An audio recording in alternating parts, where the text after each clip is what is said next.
Vous écoutez Cinéphile de notre temps.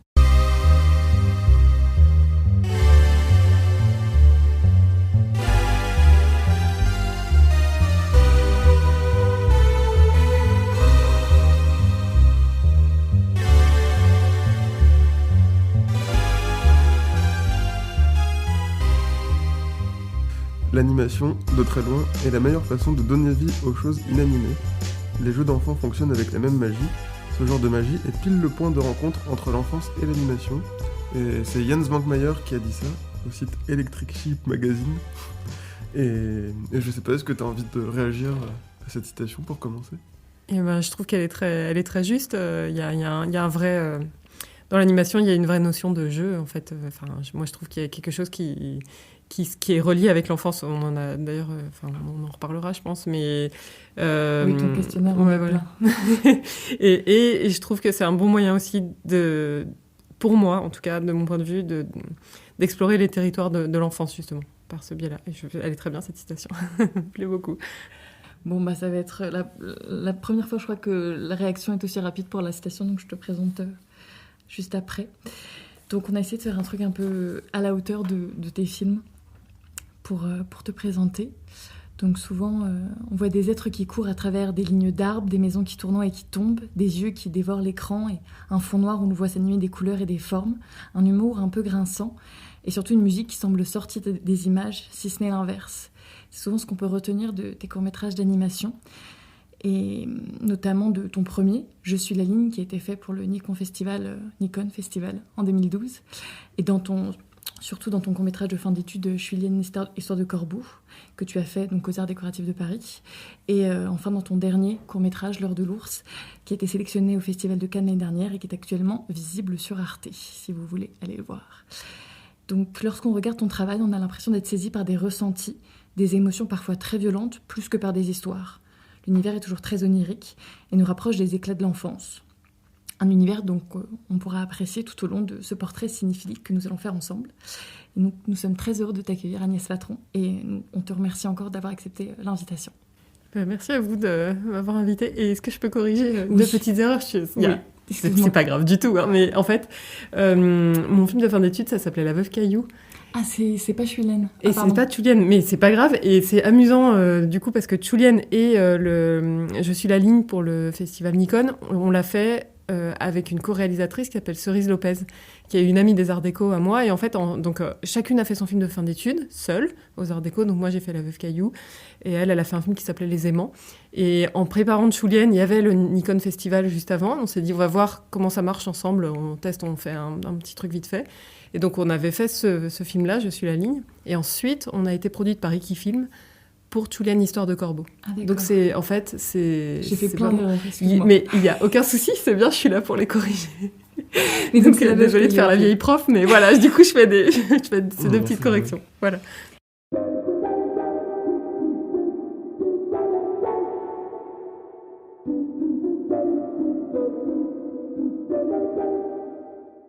Et donc, on va commencer ce portrait par Si j'étais, on t'a demandé si tu étais un instrument de musique au cinéma. Lequel serais-tu ? Alors, j'ai répondu le piano dans la leçon de piano. C'est un peu bateau, mais en même temps, c'est un film que je trouve magnifique et ça m'est venu direct. Donc, je me suis dit, je vais pas tricher et chercher plus dur. Et qu'est-ce que tu apprécies particulièrement dans ce piano-là ? Parce qu'il est presque comme un être humain dans ce film donc de Jane Campion qui est sorti en 1990. Je crois bien. Alors ouais, je pourrais pas dire la date, mais sûrement, on a sûrement raison. Déjà, j'aime énormément la composition, enfin le thème musical du film, qui est une espèce de cascade quoi, émotionnelle. Et effectivement, c'est un personnage à part entière dans le film, le piano. Et c'est... Alors certes, il finit à la fin, je crois, au fond de l'océan. Donc je n'aimerais pas finir comme ce piano, mais ouais, en fait, je sais pas, c'est la chose qui m'est venue immédiatement et j'aime énormément les films de Jane Campion, donc je pense que c'était la meilleure réponse que j'ai trouvée de manière spontanée. Et est-ce que c'est quelque chose que t'as envie de retranscrire aussi dans tes films, cette place de la musique, justement ? Oui, alors voilà, il y a aussi cette place de la musique dans le film, c'est-à-dire que pour moi, dans la leçon de piano, image et musique, c'est une seule et même chose, en fait. Il n'y a pas de décollement entre les deux, on je veux dire, je pense aux images du film, j'ai la musique qui vient immédiatement, et vice-versa, en fait. Donc, moi, j'aime bien quand dans les films, il y a cette espèce de fusion entre les deux. Quand il y a de la musique qui est utilisée, j'aime pas toujours... Enfin, je veux dire, s'il n'y a pas de musique, je peux aussi aimer le film, mais ce que je veux dire, c'est que s'il y a cette fusion entre les deux et que l'un se mêle à l'autre à ce point-là, je trouve ça vraiment magnifique. Enfin, l'émotion est encore plus dense et plus juste, j'ai l'impression. Toi, c'est quelque chose vers quoi tu as envie de tendre aussi en tant que cinéaste? Mais oui, en tout cas, j'ai du mal à penser un film sans avoir la musique en tête, presque au préalable du film. Un des films où, justement, quand je suis en co-réalisation, là avec Cerise, par exemple, pour Tchoulienne, Histoire de Corbeau, ou La Ligne, la musique, elle a vraiment été faite après, et je me la figurais pas du tout. Et par contre, quand je suis seule, et ben la musique, souvent, elle précède presque le film. Et je pense que je sais pas, ça fait naître les images, et l'un ne va pas sans l'autre. En tout cas, ça se sent très fort dans L'Heure de l'ours, ce rapport quasi organique entre la musique et l'image. Eh bien, dans L'Heure de l'ours, elle a été composée avant le film, la musique. Et en fait, je m'en servais pour monter toute la partie finale, notamment. Voilà. D'accord. Et il y a même des parties de danse dans L'Heure de l'ours qui sont assez incroyables. Enfin, c'était où les enfants se mettent à danser de manière contemporaine, assez... Enfin, où la danse ressemble à de la danse contemporaine. Et c'est... Ouais, la musique prévaut limite sur le film, enfin, sur les images à ce moment-là. Oui, en fait, c'est un souci pour moi, d'ailleurs, en animation. C'est parfois le son et l'image s'annulent, ou les voix et l'image s'annulent. Ou parfois dans l'animation documentaire, quand une voix parle et qu'on est trop pris par les images, on oublie la voix. Enfin, moi, ça m'est déjà arrivé pas mal de fois. Et souvent, j'ai l'impression que quand il y a de la musique, l'image, elle peut être réduite à sa plus simple expression. Sans parole, et ça fait finalement. sens, enfin, sans parole. Là, en l'occurrence, il n'y avait pas de parole dans le film. Et la musique a exprimé vraiment, pour moi, l'intériorité des personnages et d'autres choses. Enfin, mais c'est vrai que j'avais besoin de très peu dans l'image. L'image, elle est très noire et puis il y a quelques silhouettes qui dansent. Mais j'avais pas besoin de beaucoup d'images puisque cette musique était déjà là et qu'elle nous embarquait. D'ailleurs, il y a une partie de la musique qui se passe, qui est presque sur du noir à la fin. Oui. Donc, voilà. C'est vrai. Non, mais c'est tout à fait vrai. Et donc, on t'a demandé en deuxième question si tu étais un enfant au cinéma, lequel serais-tu? Et tu nous as répondu Kevin McAllister dans Maman, j'ai raté l'avion. Et pourquoi? Enfin, est-ce que c'est parce qu'il est totalement libre pendant un certain temps? Est-ce que c'est cette envie de liberté un peu folle? Ouais, je pense, en fait, j'ai essayé à chaque fois de répondre vraiment ce qui m'est venu en premier, c'est-à-dire comme ça, il n'y a pas de faux semblant dans... et en fait, je me rappelle que quand j'étais petite, mais je rêvais d'être Kevin McAllister. Et c'est justement ça, c'est les parents sont partis, il faut se défendre contre des méchants qui sont bons, enfin, d'un point de vue extérieur, de petits spectateurs font un peu peur, mais bon, finalement, ça va. Et en fait, je pense que c'est ça, c'est cet énorme espace de liberté, d'un coup, la maison vide. Enfin, moi, j'adorais, la scène que je préférais, c'est quand il découvre qu'il n'y a plus personne et qu'il fait n'importe quoi. Et bon, bah voilà, c'était... Mais tu avais découvert comment ce film? Alors là, en fait, je crois qu'il y avait la vidéocassette chez ma grand-mère. Et on le regardait en boucle avec mes cousins. Voilà. Et est-ce que, est-ce que ce rêve d'enfant que tu avais, est-ce que c'est une question que tu répondrais toujours en étant adulte? Oui, je trouve que, après, pour moi, c'est ce que j'essaie d'explorer un peu dans L'Heure de l'ours, c'est-à-dire qu'en fait, cette question de liberté, elle nous concerne tous, elle ne concerne pas que les enfants. En ayant des enfants moi-même et en découvrant toutes les difficultés d'éduquer un enfant et aussi tout le système qui est établi, scolaire, etc., qui cadre énormément, en fait, je me dis... c'est fou à quel point on est conditionné tôt, on devient des petits produits, et la colère est vue comme quelque chose, ou la rébellion, c'est vraiment quelque chose d'inacceptable. En réalité, je pense qu'aujourd'hui, on est arrivé à un moment où c'est hyper nécessaire, et ça va c'est ce qui va allumer des étincelles dans notre société. Ça a toujours été le cas, à des périodes précises, mais c'est comme si, moi là, j'en ressentais encore plus le besoin en tant qu'adulte, et donc je pense que c'est aussi pour ça que je n'avais pas de mal à m'identifier à l'enfant dans le film et à le faire vivre. Alors, il y avait mon fils qui m'inspirait, mais il y avait aussi ma propre colère, voilà, qu'elle soit liée au monde dans lequel je vis, sur des points qui ne sont pas forcément précis. Je ne suis pas une personne très politisée, mais je pense qu'on ressent ce moment où tout le monde nous prend pour des enfants. y compris nos propres parents, notre propre famille, et où nous, on a envie de dire, mais en fait, là, j'ai passé le cap, j'ai le droit de m'exprimer, j'ai le droit de donner mon opinion, et ben non, en fait, il y a toujours une instance supérieure qui nous demande de prendre sur nous. Pendant le Covid. Et oui, exactement, ça a été hyper flagrant. Mais c'est justement cette partie de l'enfance que tu récuses, cette partie où on est hyper infantilisé. Toi, tu veux la partie un peu folle, un peu sauvage. Oui, je me dis... dans l'heure de l'ours, il y a une utopie qui est de dire... si les enfants retournaient un peu à leur état sauvage, ce qu'on est tous primitivement...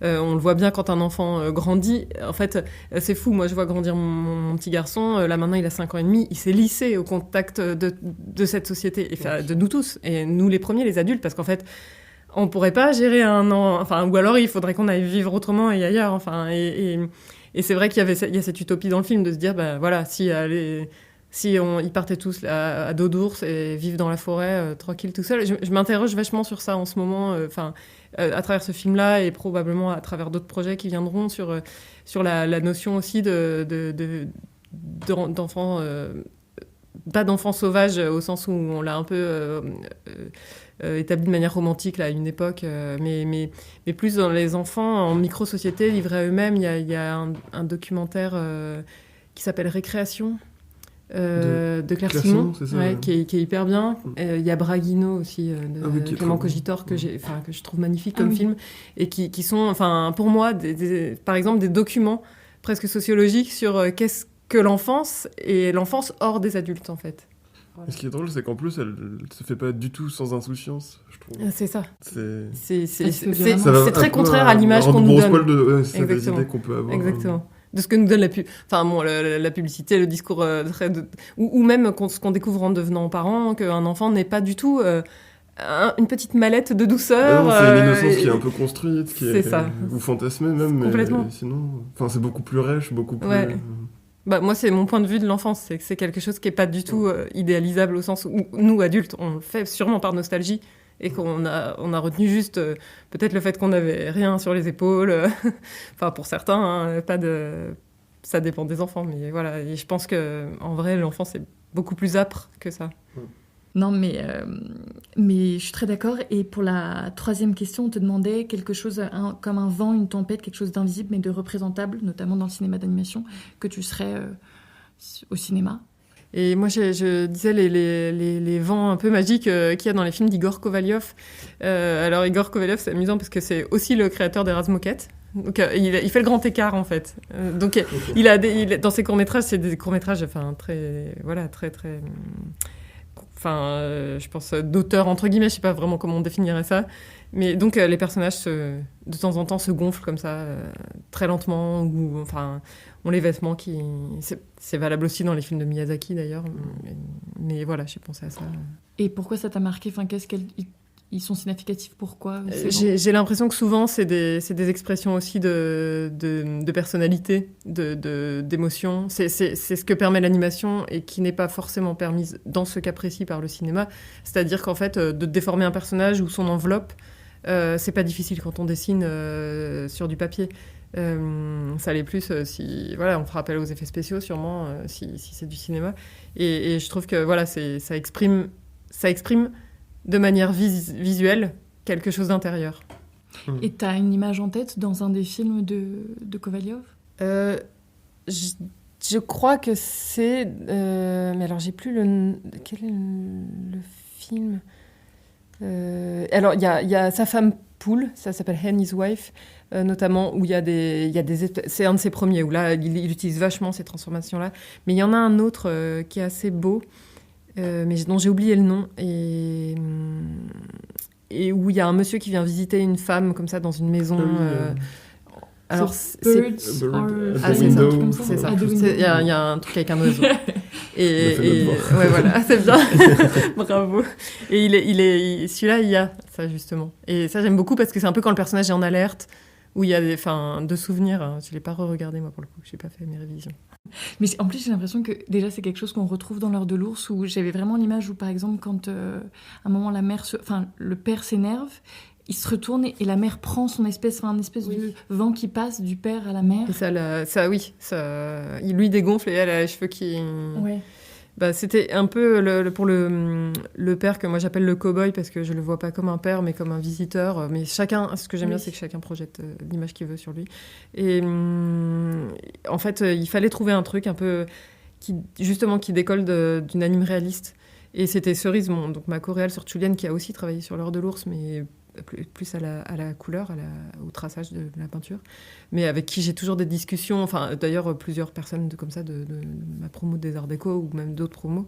Je trouve que ça marche toujours en ping-pong un peu d'avancer sur un film, et c'est toujours les interlocuteurs que tu as, qui a des moments où ont une espèce d'interaction avec toi où ça te fait allumer une ampoule quoi, dans ta tête. Et là, Cerise m'avait dit ça, elle m'a dit ah oui, un peu comme dans les films de Rosto aussi, où il y a faudrait qu'il y ait une bizarrerie à ce mec-là. Et c'est vrai que je la trouvais pas, et c'est en animant que je l'ai trouvé en fait. C'est à un moment donné où on bloquait parce que j'ai confié l'animation à des animateurs, et moi j'en ai pris une partie. Et en fait, à un moment donné où je bloquais sur ce cow-boy qui n'avait pas trop que je trouvais pas assez étoffé, je me suis emparée de l'animation où il tire au fusil sur l'enfant, il fait semblant de tirer. Et il y a le plan large où il fait il a une espèce de montée comme ça, et d'un coup il s'est gonflé quand je l'animais, et ça marchait bien. Et on l'a réutilisé ensuite tout le long du film. Oui, puis il a plein de plis, et c'est quelque chose que je retrouve aussi dans Kovalyov, et ça donne un peu une impression très lubrique, très dégoûtante. C'est ça aussi, oui, exactement. Et c'est très présent dans les courts-métrages de Kovalyov, parce que, j'ai l'impression, après c'est des courts-métrages, ceux qu'on a vus, on a l'impression, on comprend pas tout ce qui se passe, c'est des histoires très sibyllines. Voilà, dans Hen His Wife, on a une femme qui est une poule, qui découvre qu'elle est une poule à travers les yeux de son mari, qui repart, c'est un peu... On comprend pas très bien, mais voilà, on a l'impression que les personnages sont extrêmement sexualisés dans... Ouais, complètement. Ouais, dans Kovalyov, énormément. Et je pense que c'est... oui, j'imagine que je l'ai pas interrogé sur la question, mais je pense que ça doit avoir un lien. Oui, non, et c'est ce que ça m'a vraiment frappé quand j'ai vu les films de Kovalyov, et quand j'ai revu L'Or de l'Ours, c'est tous ces plis un peu où le père est détestable, en fait. Oui, voilà, c'est ça. Et puis ça lui donne ce côté envahissant, ce côté... Et puis il y a aussi le côté, dans le scénario qu'on avait créé avec Johanna, il y avait le côté... c'est un peu un coq, le type, et puis il se dégonfle quoi. À la dernière minute, il y a l'ours, il se barre. Et en fait, c'était une manière hyper littérale de le montrer, quand il recule dans le noir et qu'il a son vêtement qui devient tout liquide comme ça. En fait, c'était une manière pour moi de montrer qu'il se dégonfle quoi. Ouais. Hyper littéral.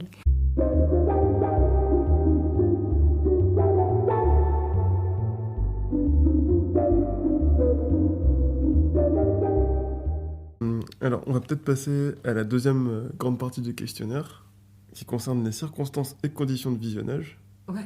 Et donc, la première question qu'on t'a posée, c'est le film que t'as vu justement dans des conditions a priori assez déplorables, mais pourtant que tu as adoré. Et du coup, tu nous as répondu Mon oncle d'Amérique d'Alain Resnais, et que t'as vu 2 fois sur le même mini-écran de ton ordinateur il y a peu de temps, peut-être... grâce au confinement, des offres. C'était avant le confinement. C'était avant le confinement, c'était sur Mubi, qui est un super site pour voir des films. Et j'essaye justement de rattraper mon manque de culture cinématographique sur Mubi. Et je trouve que, très régulièrement, je me fais happer par Mubi, comme ils font des cycles. C'est encore pire d'un aujourd'hui. coup, ça donne... et là, c'est terrible.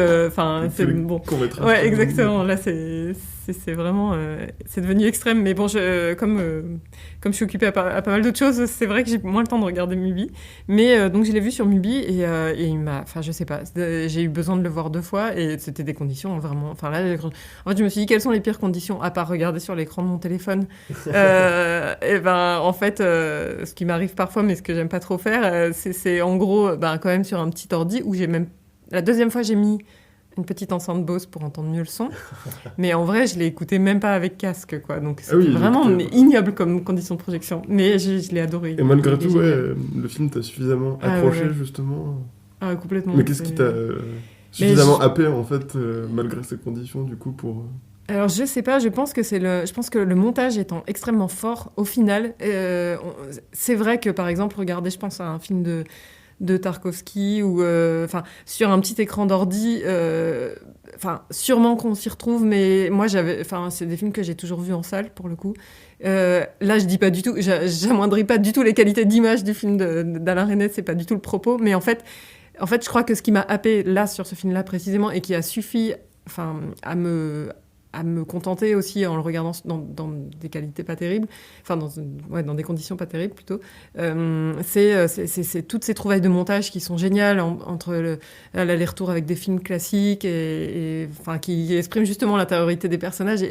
En fait, le procédé a tellement allumé une petite lumière à l'intérieur de ma tête que le film est passé tout seul et que j'ai eu besoin même de le revoir. Et puis j'avais pas d'autre chose que mon ordi pour le revoir. J'aimerais bien le revoir dans des conditions meilleures sûrement. J'y viendrai un jour, mais pour l'instant. Oui, c'est parce que c'est suffisamment ludique aussi que t'as oui. pu un peu... Enfin, c'est vrai qu'il y a une dimension il y a une assez dimension joueuse quand même. Oui, il y a un système qui est établi. Il y a quelque chose de... Enfin voilà, en fait, on en reconnaît les immenses qualités sans avoir forcément besoin d'une qualité de projection parfaite parce que je pense que aussi ça dit beaucoup de l'esprit que je connais mal. Hein. J'ai dit des choses, un petit peu, mais d'Alain Resnais et je trouve que, j'avais vu pas mal d'autres de ses films, et notamment dans des conditions assez pourries aussi sur Mubi, qui est une très bonne plateforme, mais sur mon ordi qui est assez mauvais.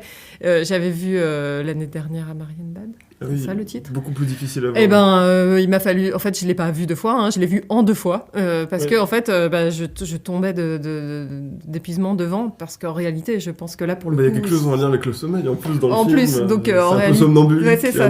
Et là, ça complètement... souffrait vraiment de... Alors que Mon oncle d'Amérique, je sais pas... Ouais, mais c'est marrant que t'opposes pas vraiment les deux, mais que tu les compares, parce que c'est vrai qu'il y en a un qui se voit très très bien, Mon oncle d'Amérique, alors que...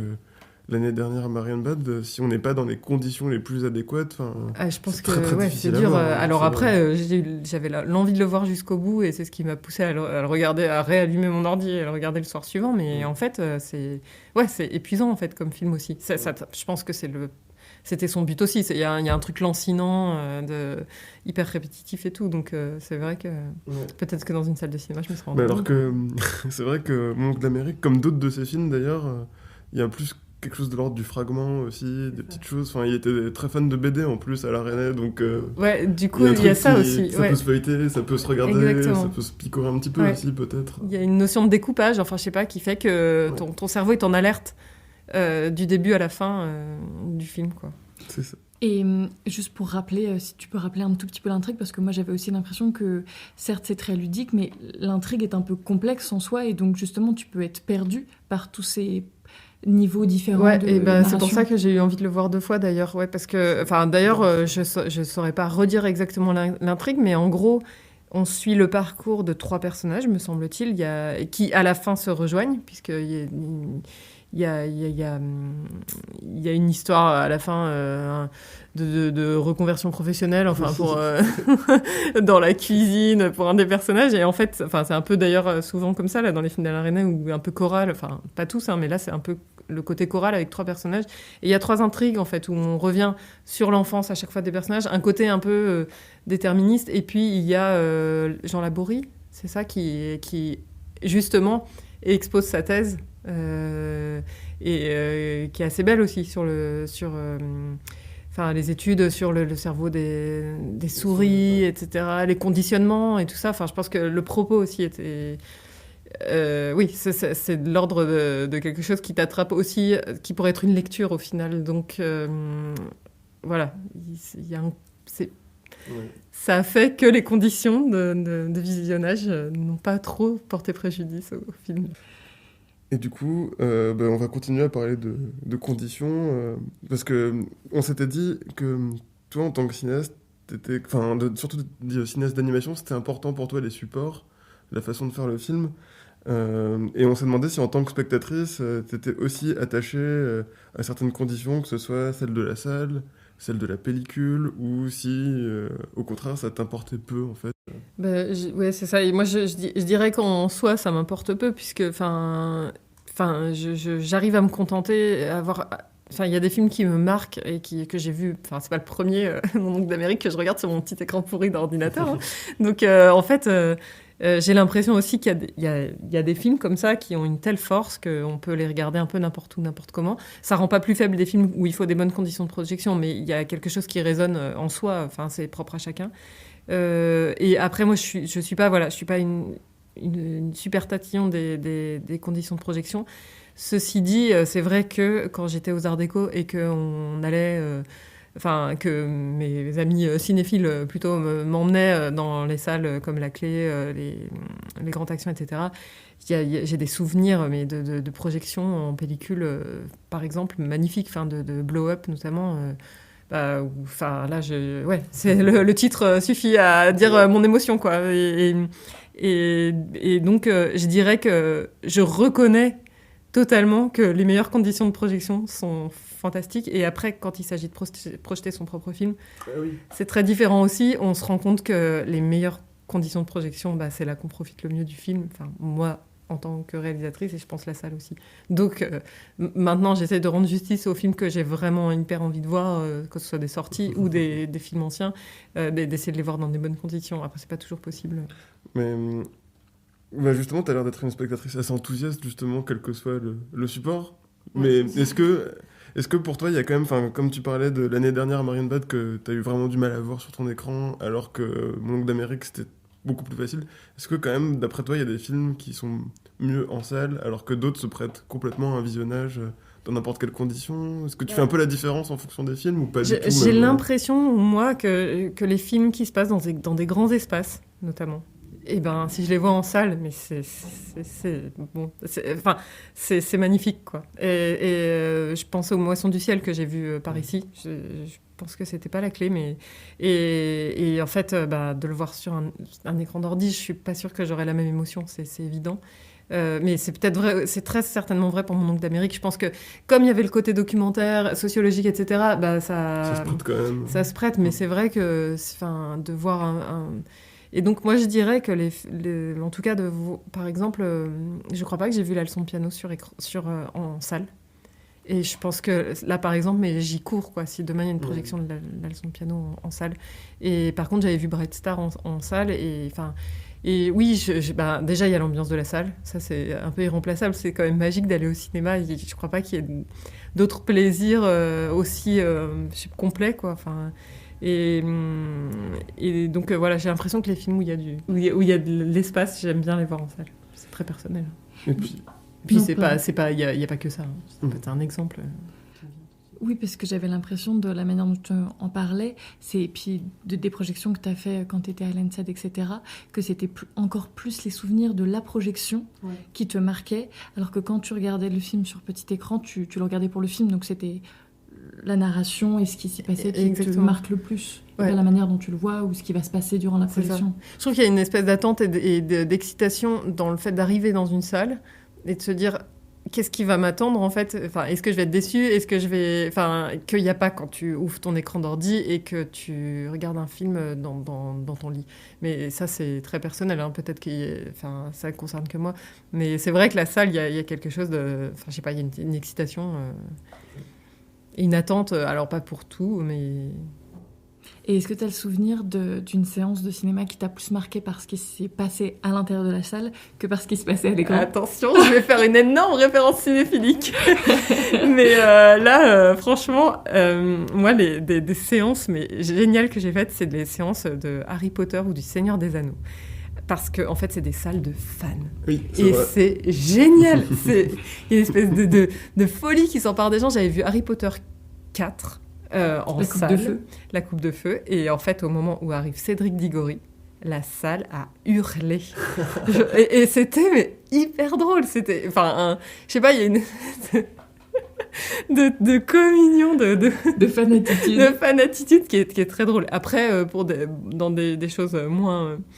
peut-être plus cinéphilique entre guillemets et plus de l'ordre du cinéma, j'avais trouvé ça génial aussi, le dernier film de Bellatar, Le Cheval de Turin. Et en fait, on était assis dans les rangées, c'était à Montparnasse, je sais plus, et il y a un moment donné où effectivement ça tirait, quoi, genre t'en peux plus là, de cette d'épluchage de pommes de terre qui revient tout le temps. Il y a un type qui s'est levé, qui a fait « Ah, ça suffit, là, j'en ai marre !» Et il s'est barré. Et enfin voilà, c'est quand même c'est des trucs géniaux que tu vivrais pas chez toi tout seul, quoi. C'est drôle parce que quelqu'un m'avait raconté un souvenir de séance du Cheval de Turin. On avait donné des patates aux spectateurs Ah ouais? en rentrant dans la salle. Ah, génial. Chaude, j'espère. Genre Mais hyper je sais brûlante, plus, quoi, je sais parce qu'ils plus ont l'air cette de histoire. vraiment se cramer les C'est doigts, ça. les mecs. Non, mais Non. cette histoire, elle remonte à assez longtemps. Je sais plus dans quelles conditions elle m'avait raconté ça, mais ça m'avait marqué.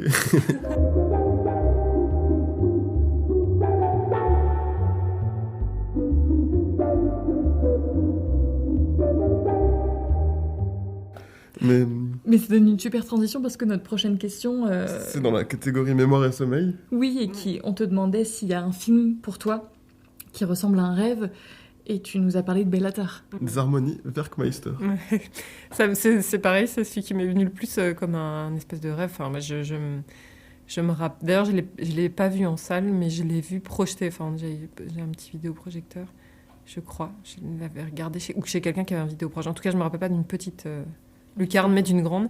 Et il y a un... Je me rappelle. Bah, d'ailleurs, ça pourrait être un film dont je me souviens pas de l'histoire, mais je me souviens des détails. D'ailleurs, comme il y a une question là-dessus. Et en fait, c'est une espèce de déambulation avec une musique qui est magnifique aussi. Enfin, et on est comme dans un rêve, quoi. Enfin, moi, j'ai l'impression, en tout cas. C'est l'impression, en tout cas, que donnent les films de Bellatar, parce qu'ils sont très très lents, très très longs aussi. Ouais. La caméra, elle est assez lancinante, elle danse un peu autour des personnages. Enfin, j'ai revu la séquence d'ouverture hier. Ouais, qui est un plan séquence. Qui est un plan séquence, ouais, quasiment. Qui dure 20 minutes, enfin, je sais pas combien de temps. Une dizaine de minutes, ouais, l'ouverture. Ça semble infini. Et oui, c'est quelqu'un qui parle, qui met les gens comme ça dans la pièce en disant toi t'es le soleil, on tourne autour, et la caméra tourne autour des personnages sur cette musique aussi. Et puis, ouais, il y a toujours quelque chose de l'ordre du rêve. Ouais, moi, j'ai cette impression-là. Puis cette espèce de baleine qui est hyper bien refaite, qui ressemble à une vraie baleine, qui est hyper organique, qui a l'air toute droit sortie d'un espèce de cauchemar. Enfin, c'est tout ça. Parce que oui, juste pour recontextualiser, c'est en gros un cirque qui arrive dans une ville avec une baleine qui est en train de mourir, je crois. Oui, tu te souvenais même pas de l'histoire. Ah non, je me souviens pas du tout de l'histoire. C'est très difficile de raconter les histoires de baleines. Ouais, c'est vrai que c'est... T'es plus dans une ambiance, oui, comme dans un rêve, t'es plus dans une ambiance que dans une histoire. Bah, c'est souvent une ligne narrative hyper fine, en fait. J'ai l'impression que Bellatar est beaucoup d'ambiance, quoi. L'Homme de Londres aussi, c'est une micro-histoire, je crois. L'Homme de Londres, c'est une adaptation d'un roman Simenon, de Georges Simenon, je crois.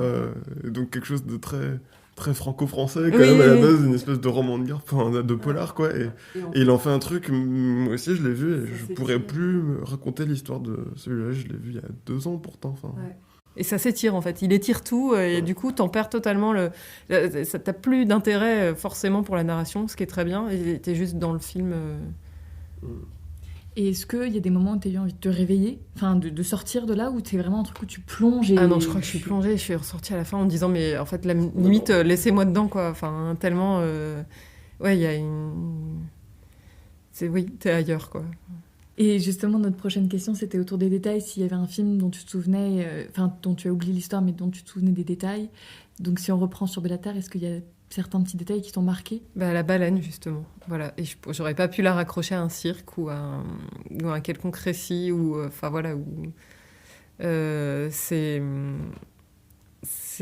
me souviens pas du reste du film, mais par contre, cette baleine, là, je l'ai encore imprimée bien à l'intérieur des yeux.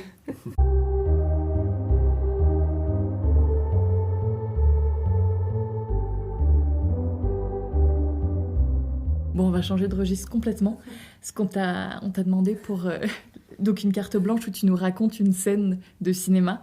Donc tu es reparti, tu refais le grand écart en nous racontant une scène de Jurassic Park. Je te laisse la raconter. Ah oui, alors du coup, qu'est-ce que... Donc, je dis pas quelle est la scène. Non. Bon, alors je suis dans la... Enfin, on est deux dans une cuisine d'un vieil hôtel, enfin un resort tout neuf, d'ailleurs il est pas vieux mais il a pris cher là dans le film. Il y a plus d'électricité et on s'est quand même déjà bien fait pourrir par tout un tas de dinosaures un T-Rex. Mon petit frère s'est pris une décharge électrique sur une clôture à haute tension. Enfin voilà, on doit puer un peu, je pense. On a les joues bien sèches avec de la terre et des larmes dessus. Et on est calé là de dos contre un petit meuble de cuisine en métal. Et c'est marrant, il a fallu que je revoie la scène d'ailleurs pour me rappeler de qui disait quoi, parce que j'avais tout mélangé. Et donc, on est tous les deux comme ça, et en fait, on entend une poignée de porte ça fait clink, clink, clink, puis ça s'ouvre. Et là, le petit frère en question chuchote. Et je crois que la petite fille demande qu'est-ce que c'est ? Et il répond, c'est un vélociraptor. Donc, mais pourquoi t'as choisi cette scène ? Parce que je trouve qu'en termes de sensations, elle est hyper complète, quoi. Il y a tout. Enfin, il y a la peur, il y a l'odeur. Franchement, moi, dans ce film-là, juste de voir leurs vêtements après qui ce soit, il y a ça, et c'est marrant. Il y a Chérie, j'ai rétréci les gosses, où il y a ce traitement-là. Je sais pas ce qu'ils faisaient à cette époque-là à Hollywood en termes de patine de vêtements, mais ça a l'air vraiment de blairer, quoi. Et donc, du coup, ils ont l'air, mais ils sont gras, puants, ils ont les cheveux collés, donc c'est un des films où, par exemple, j'ai la notion d'odeur qui me vient, quoi, alors que c'est pas toujours évident. Enfin, oui, j'aurais pu citer des films où on fait de la cuisine aussi, notamment des films japonais. Enfin, je me rappelle pas forcément le nom des réalisateurs, où là, pareil, il y a des sensations. Mais je trouvais qu'il y avait ça. Il y a le son, les petits trucs métalliques là du Raptor. C'est génial. Et le traitement aussi l'espèce d'aboiement.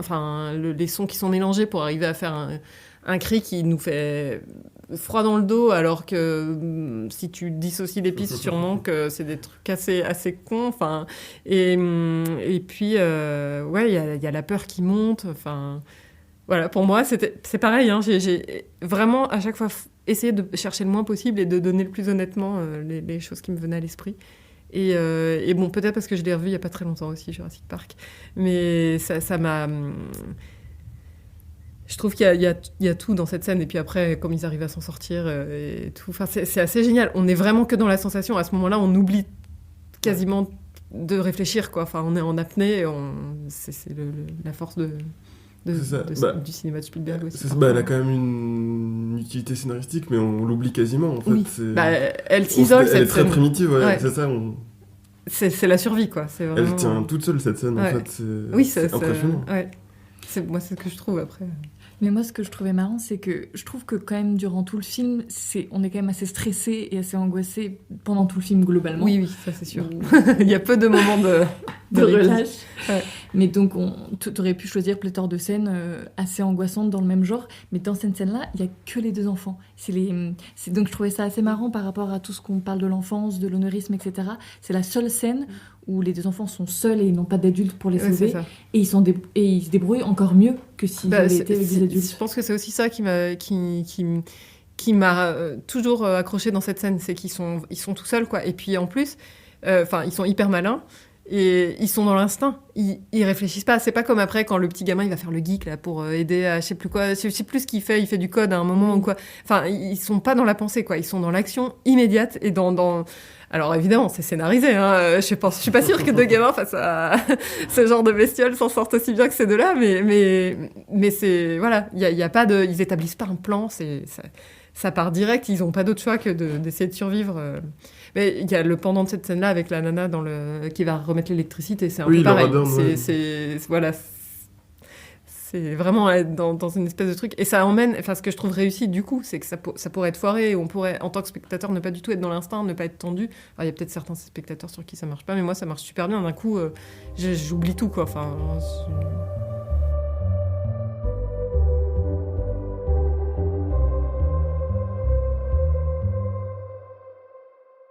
La prochaine question qu'on te demandait, c'était... Parce que toi, tu as fait des études de lettres, si je ne me trompe pas, avant les arts déco. Et on voulait te demander, parce que... Donc, comme je disais au début, tes films, c'est beaucoup des ressentis plus que des narrations. Mais tu nous as quand même beaucoup parlé de films qui t'ont marqué, où la narration est importante. Ouais. Et donc, on se demandait quels étaient un peu les supports, qui soient cinéma, écrit, illustratif, qui t'ont marqué et qui t'ont poussé à vouloir créer des histoires. Ouais, et c'est vrai que, enfin, moi, j'aime énormément quand il y a une narration dans un film, et j'aime aussi quand il y en a pas. C'est-à-dire que les deux sont, en fait, c'est des expériences. Enfin, c'est tellement particulier et c'est propre à chaque film que, enfin, moi, j'ai pas de loi dans ce que j'aime ou ce que j'aime pas. Bon. Et en termes de livres ou de BD, etc., c'est un peu pareil. C'est-à-dire soit ça attrape, soit ça attrape pas. Et de choses qui m'est vraiment... En fait, c'est marrant parce que aux Arts Déco, moi, je pensais pas faire du cinéma d'animation. Et je voulais faire illustration. Et en fait, faire une image fixe. Mais c'est tellement dur de faire une belle image fixe que d'un coup, on a eu ce module animation. Et je me suis dit, mais oui, enfin, c'est là qu'il y a j'ai des choses à exprimer bien plus que par une image fixe, quoi. Et du coup, je me rappelle qu'à l'époque où il fallait un peu trouver des idées pour nos films de fin d'études, je m'étais interrogée sur adapter, enfin, demander des droits d'adaptation que j'aurais sûrement pas eu, mais Neige de Maxence Fermine. Bon, je le ferai plus aujourd'hui. Je pense que ça a beaucoup. Enfin, c'était un amour de jeunesse, ce livre. Puis Est-ce que tu peux raconter un peu? Je crois que c'est l'histoire d'un poète dans le. Je crois que il me semble que ça se passe au Japon. Et c'est sur des haïkus, donc l'écriture est très, très légère.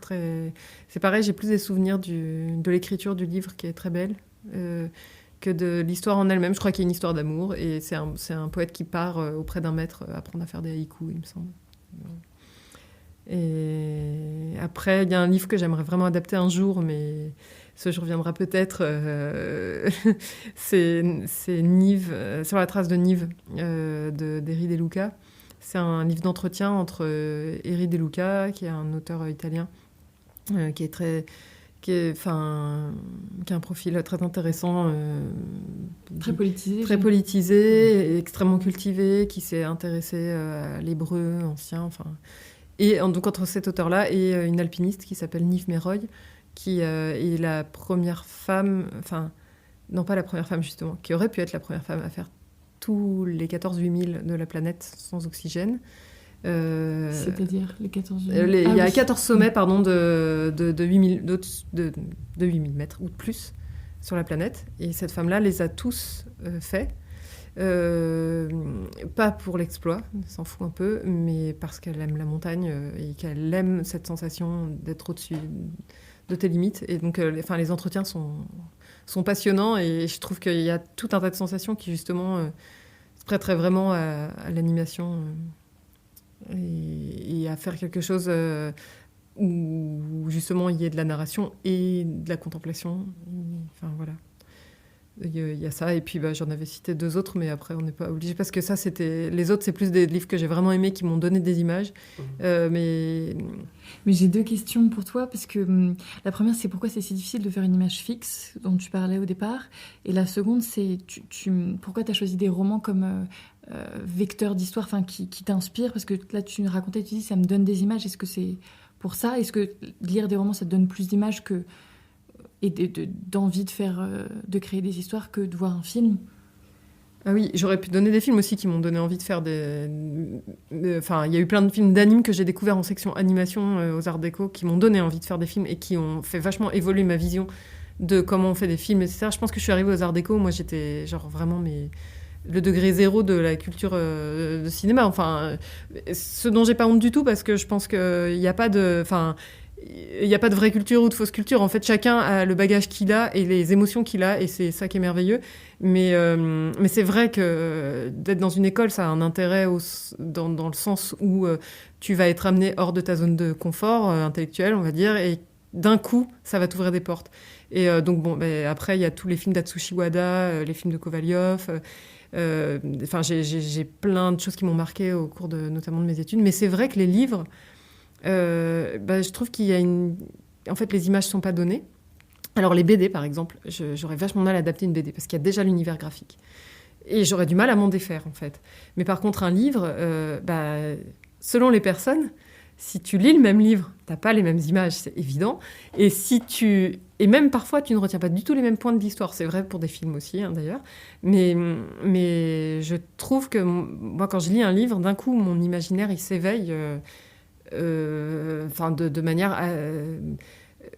assez violente, quoi. Enfin, d'un coup, il y a des choses qui se passent, puis il y a des formulations en une phrase où tu arrives à avoir une image elle vient, puis elle disparaît. Enfin, il y a je sais pas, il y a une espèce... Dans les livres, moi, je trouve qu'il y a quelque chose qui fait que tu te dis, j'aurais la liberté de faire naître des images de ça, et je trouve que le plus emblématique de cela, c'est quand même Sur la trace de Nif d'Eri De Luca, parce qu'il n'y a pas une histoire et un fil narratif imposé. Et du coup, ça donnerait vraiment matière à réfléchir, à s'emparer du livre et à se dire qu'est-ce que moi je vais choisir de raconter.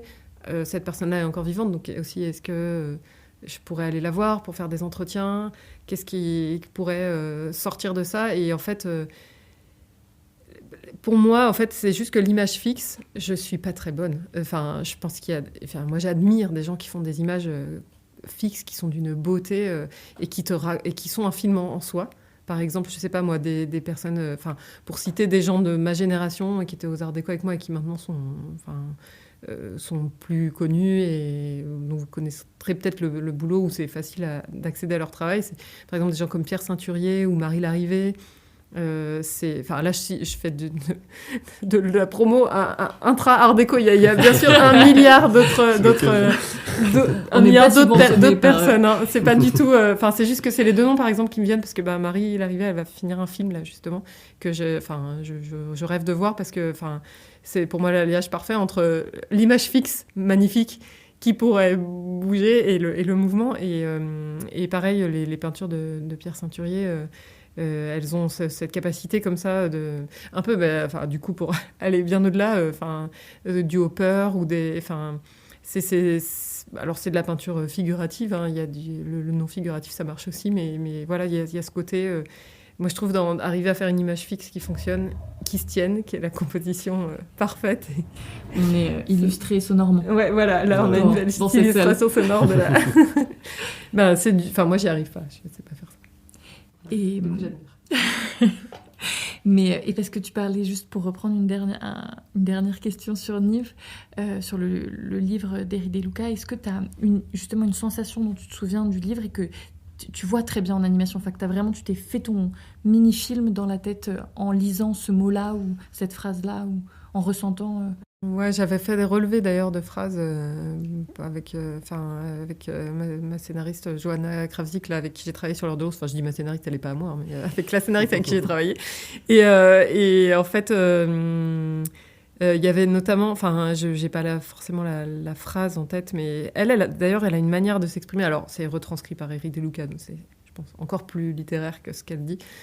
Qu'elle a dû dire sous la tente à Eri De Luca, mais parce que oui, cet entretien il se passe en haute montagne en plus, il y a un truc, la tempête fait rage autour, et je trouve tout ça assez cinématographique, et il y a un moment où elle parle du fait que quand elle est en altitude à ce point, au-dessus de 8000, et même un peu en dessous, elle a plus de cycle, elle a plus ses règles.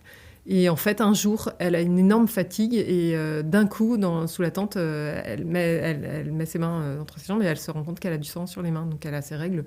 Alors qu'elle est... j'ai le souvenir de ça. Je suis pas sûre que ce soit hyper exact. Mais ça, je sais pas pourquoi, mais d'un coup, j'ai vu la possibilité de l'animer de manière métaphorique et de le voir, et de le sentir, d'avoir, une espèce de... où t'as le son aussi qui pourrait... Et bon, c'est hyper cru hein, comme scène. Il y a plein d'autres scènes. Il y a des scènes de marche, des scènes de sauvetage, des scènes. En fait, ce que je trouve dans ce livre, c'est qu'il est assez complet entre des choses très intérieures et des aventures. C'est quand même une aventure en soi. Une aventure en soi. D'aller marcher jusqu'à 8000 km. Ouais, c'est ça.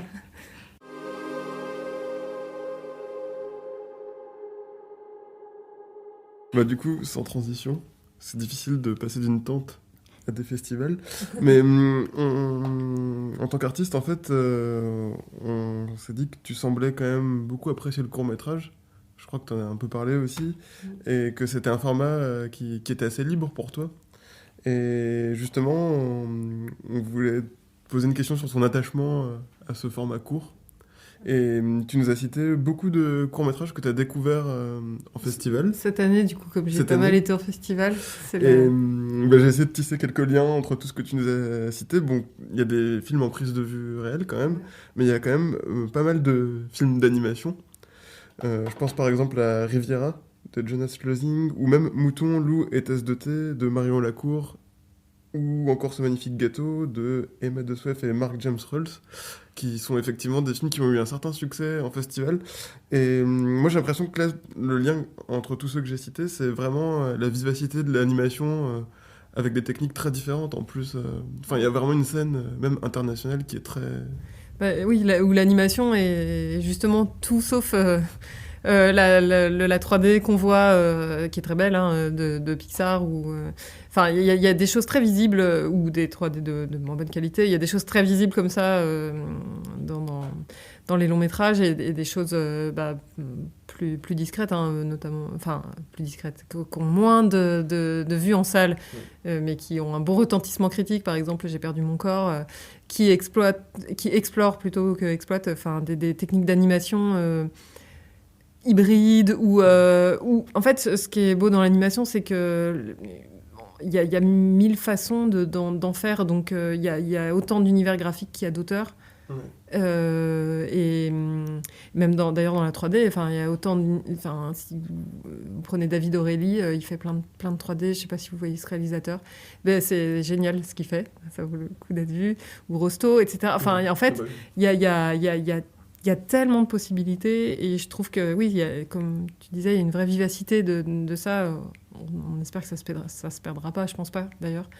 Et ces films-là, ils ont à la fois la capacité d'explorer une histoire, et en même temps, il y a de la sensation. Enfin, on n'est pas que dans purement une narration. Par exemple, Ce magnifique gâteau, il m'a soufflé ce film, parce que en laine, ouais. Donc il y a vraiment le toucher en plus. En plus, c'est hyper organique. Complètement fou, en fait. Ouais. Et puis il traite d'un sujet tellement complexe, avec une telle justesse, et voilà, enfin, il est incroyable, je trouve, et il dérive, et hop, on sort du propos, d'un coup on est dans une caverne sous la maison de cette espèce de fou furieux là, enfin, et je trouve qu'il est génial, ce film, quoi. Déjà, Oh Willy, il était fantastique aussi. Et c'est un peu un rêve aussi, je trouve, ce film. Exactement, c'est une espèce de rêverie révoltante sur la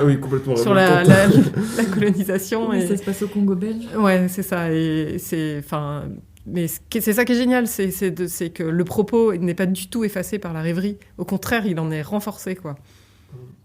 Et moi, ce qui m'avait marqué dans tous ces courts-métrages aussi que tu nous as cités, c'est que c'est vraiment des films, et c'est souvent le cas en animation, enfin, et même dans beaucoup de films d'animation que tu nous as cités, Kovalyov, etc., il y a pratiquement aucune parole. Et tout passe par l'image. Enfin, il y a un truc où, déjà en animation, il y a peu de paroles en termes, généralement, mais là, c'est vraiment réduit au strict minimum. On est vraiment juste à la respiration, au hockey ou des choses comme ça. La parole est vraiment, c'est pas des films verbeux du tout, quoi. On est à la présence de l'image extrême. Ah oui, c'est vrai. Ça, c'est mon petit point faible en animation, c'est que j'aime beaucoup les films. En fait, j'adore quand les voix et l'anime vont ensemble, et que c'est absolument juste et parfait. Par exemple, je ne sais pas si vous avez vu Yule et le serpent de Gabriel Harel, par exemple. Là, je trouve que les voix ne décollent pas du tout de l'image, et il y a une osmose qui se crée, qui est parfaite. Mais parfois, en animation, il faut bien le dire, il y a les voix et il y a l'image. Et les deux, ça colle pas. Même quand le personnage parle, moi, j'arrive pas, quoi. Enfin, j'ai vraiment du mal à recoller les deux. C'est comme si c'est dissocié dans deux parties de mon cerveau. Et alors, c'est du coup un peu une faiblesse de ma part, c'est que j'aime énormément quand les films d'animation sont le plus silencieux possible, peut-être aussi pour éviter de me retrouver tirée de mon confort de visionnage. Mais après, ils sont silencieux, mais ils font quand même la part belle au travail du son. Oui, exactement. Le son est toujours très, très précis. Je dis silencieux au niveau des voix, mais en vrai, oui, le son est hyper travaillé. Et justement, comme en animation, on part de rien, l'univers sonore est aussi très propre à chaque film. Chaque réalisateur va choisir ce qui va... C'est vrai aussi en prise de vue réelle ou prise de vue continue, mais c'est vrai qu'en animation, comme on part vraiment de rien, le silence est la base, quoi. Enfin, donc, c'est un peu comme une page. on choisit les sons. Vierge, ouais. Voilà. et forcément, il y a un parti pris qui est fort selon chaque réalisateur, où on choisit de tout bruiter et de tout mettre, où on choisit d'en mettre le moins possible et de faire émerger telle chose, tel son, pour pouvoir amener le regard à tel endroit. Enfin, je trouve qu'il y a un vrai gros travail du son qui est obligatoire et qui est très riche en anime.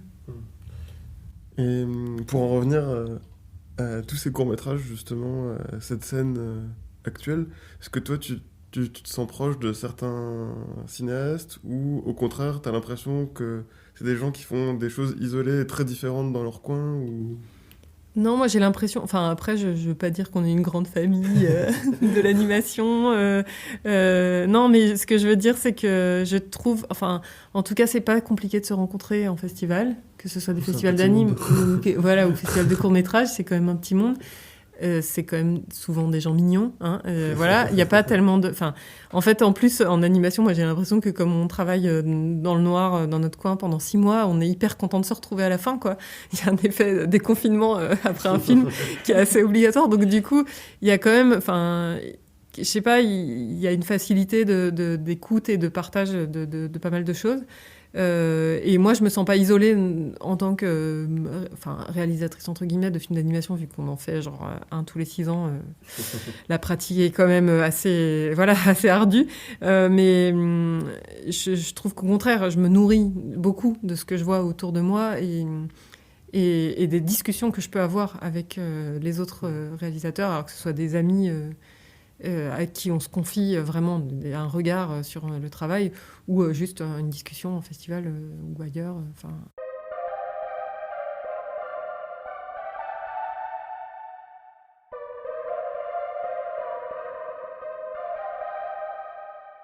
Et on va passer à notre dernière question qui est celle du film Refuge, où on va passer du court-métrage d'animation très, très auteur en festival à des films beaucoup plus, pas grand public, mais en tout cas qui font le grand écart par rapport à ça. Il y en a un des deux qui est très grand public quand même. Franchement, lequel? Parce que les deux... Enfin, les deux, mais Jane Campion, ça réunit pas forcément tout le monde. Enfin, elle a des grosses sorties, hein, bien sûr, mais je veux dire, donc il y a Bright Star et il y a Le Seigneur des Anneaux. Je pense qu'elle n'a pas eu exactement le même nombre de vues. Enfin, je sais plus comment, je sais pas comment on dit d'entrée. Ouais. Mais en fait, Bright Star, je dirais, c'est un film. Après, j'aurais pu citer un court métrage, j'aurais pu citer. Il y a des courts métrages auxquels je reviens tout le temps, les courts métrages notamment de Kovalyov, d'Atsushi Wada. Il y a des choses comme ça qu'on revoit pour s'assurer que je sais pas, que c'est toujours en place, qu'on l'aime toujours autant. Mais quand je pense à la notion de refuge, je pense à un truc qui dure un peu, en tout cas pour moi. Et donc c'est vrai que Bright Star, il s'étire dans le temps et il a un côté hyper triste et il a un côté en même temps hyper joyeux. Il y a la nature qui est très présente, il y a cette belle histoire d'amour qui finit pas très bien. Mais qui est super belle. Mais qui est super belle et qui est super bien filmée, évidemment. Je trouve que c'est un bon gros refuge, quoi. Genre le jour où on a envie de se faire un film sans... en ayant la juste dose d'émotion. Je veux pas l'amoindrir. Il est vraiment... pour moi, c'est quand même c'est un film magnifique, hein, mais voilà... Et Le Seigneur des Anneaux, moi, c'est un bon refuge de genre, je sais pas, t'as 3 jours de pluie, tu te fais la trilogie, t'es tranquille, quoi. À la montagne, il fait un temps pourri, tu peux pas sortir, tu te mets un bon Seigneur des Anneaux, ça fait le boulot, quoi. Mais comment tu relis les deux? C'est ça que je me suis demandé, parce qu'on passe pas d'un drame intimiste, mais quelque chose de très ciselé autour de, voilà, c'est John Keats, un poète du 19e siècle, qui tombe amoureux de sa voisine, et du Seigneur des Anneaux, qui est un gros film épique, fantastique. C'est peut-être pas les mêmes plaisirs. Mais Aragorn tombe un peu amoureux de sa voisine aussi, hein. Faut pas l'oublier. Oui, c'est vrai, on les voit pas assez. On les voit pas assez, je trouve que, il y a un petit oubli là-dessus. Oui, ils sont non, mais, et ça finit bien. Et ça finit bien, ouais. Alors voilà. Non, mais je trouve qu'en fait, c'est juste... Moi, je pense que je suis pas une grande analyste et j'aime bien passer par l'émotion quand je vois un film. Et je trouve que Enfin, c'est bête, hein, mais moi, ça me donne pas du tout les mêmes émotions. Hein. C'est pas les mêmes types d'émotions, mais les deux m'embarquent et j'oublie un peu le reste du monde à ce moment-là. Et d'ailleurs, c'est parfois un peu dur de revenir dans le monde réel, surtout après Le Seigneur des Anneaux. Mais c'est vrai que il y a un truc. Il y a la notion de refuge aussi parce que tu peux. Enfin, je sais pas. Il y a aussi des choses un peu familiales. Moi, je sais qu'avec mon frère, mes parents. Se faire la trilogie du Seigneur des Anneaux à Noël, c'était un peu enfin, voilà, ça nous arrivait, on va dire. Et je trouve que cette notion de refuge, elle est globale, c'est-à-dire que tu la relis à quelque chose qui te rassure, auquel tu tiens. Et ce genre de moment où il fait super moche dehors et où tu vas allumer ton poste de télévision, car Le Seigneur des Anneaux, je le regardais en DVD sur une télé même pas plate. Et ben, il y a quelque chose de l'ordre du refuge, justement. Non, et ce qui est marrant aussi, c'est que tous les opposent quand même ces deux films, mais c'est fait par deux réals néo-zélandais. Oui, c'est vrai, c'est drôle. Ouais, oui, c'est vrai. J'y ai pas pensé du tout en les citant. Mais et tous les deux, ils ont. Je dirais aussi que moi, il y a une chose que j'aime énormément dans les films, c'est quand même. Enfin, c'est la capacité de filmer et de magnifiquement filmer le paysage. C'est-à-dire que c'est pas juste faire des vues du National Geographic qui sont magnifiques aussi, attention, mais c'est de ces paysages-là, ils résonnent avec une émotion, ils résonnent avec les personnages, ils ont du sens dans l'histoire. Et dans Le Seigneur des Anneaux, justement, c'est aussi ce qui fait la force de ce film-là par rapport aux autres volets, genre les Hobbits et tout, c'est que les effets spéciaux, il y en a beaucoup, il y a des grosses batailles, etc. Mais il y a aussi tous ces moments où ils traversent des champs de blé, dans le 1 notamment, où ils sont dans de la montagne. Et ça, ils ont tourné en décor réel, justement, en Nouvelle-Zélande. Et moi, je me rappelle que je me faisais les bonus du DVD et que j'hallucinais sur les tournages. Enfin, les gars, ils sont en pleine nature et... Mais ils ont construit beaucoup de choses. Il y a très peu de choses. Voilà, il n'y a pas beaucoup de 3D. Enfin, il y en a évidemment, mais le mélange, c'est pareil. C'est un peu comme moi, comme pour Jurassic Park, c'est un mélange qui fonctionne, qui est la juste dose. Je ne l'ai pas revu depuis longtemps. Alors peut-être que je me plante. Non, le Seigneur des Anneaux. Donc peut-être qu'il a un peu vieilli, vu que on commençait quand même à mettre de la 3D partout. Donc peut-être qu'il y a des choses qui sont moins. Qui sont un peu flétries, quoi, maintenant. Mais bon. Rendez-vous quand tu auras besoin d'un refuge. Ouais, voilà, exactement. Je pense que c'est que là, maintenant, j'ai du mal à regarder une trilogie avec deux petits-enfants. Mais tu vas leur montrer. Mais dès qu'ils seront en âge de voir ça... Ils le verront. Merci beaucoup Agnès. Merci à vous d'être venue et d'avoir répondu à nos questions. Je vais égrener la liste des remerciements. Nous remercions Anna Mendico pour ses illustrations graphiques, Gabriel Régnier pour sa musique et surtout le cinéma La Clé qui nous a accueillis dans sa salle du bas. Voilà, merci beaucoup. Merci. Et à bientôt.